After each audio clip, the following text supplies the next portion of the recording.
যে পানি বেশি পরিষ্কার হয় সেই পানিতে মাছ থাকে না, আর যে পানি অনেক বেশি নোংরা হয় সেই পানিতে বেশি মাছ থাকে। ঠিক একই অবস্থা আমাদের সম্পর্কগুলোর মধ্যে। যে মানুষ যতটা সত্যবাদী হয় সেই মানুষ ততটা একা হয়ে যায়, আর যে মানুষ যতটা মিথ্যাবাদী হয়, প্রতারক হয়, সে সবার কাছে প্রিয় হয়ে ওঠে। মিথ্যা আর প্রতারণামূলক কথা শুনতে আমাদের খুব ভালোই লাগে, আর এদিকে সত্য কথা বললে সম্পর্কগুলো ভেঙে যায়। তাই সত্যবাদী আর পরিষ্কার থাকা মানুষগুলো একা হয়ে যায়। প্রশ্ন হলো, কেন আল্লাহ সত্যবাদী পরিষ্কার থাকা মানুষগুলোকে একা করে দেন? এর ভিতরে একটা গভীর সত্য লুকিয়ে আছে।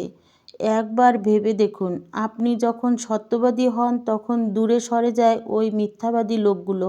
এর কারণ হলো আপনি আল্লাহর কাছে প্রিয় হয়ে উঠছেন, তাই মিথ্যাবাদীদের দূরে সরে দিচ্ছে আল্লাহ। আসসালামু আলাইকুম।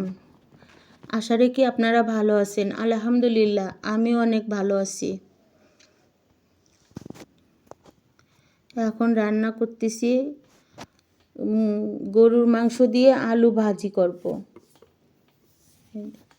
ভালো লাগলে একটা লাইক, কমেন্ট, শেয়ার করবেন আর সাবস্ক্রাইব করে আমার সাথে থাকবেন।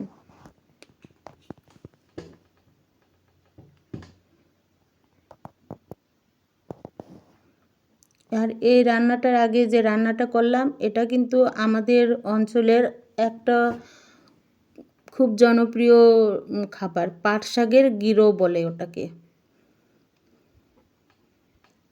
ভালো থাকবেন, আমার জন্য দোয়া করবেন, আর বেশি বেশি আমার ভিডিওটা দেখবেন।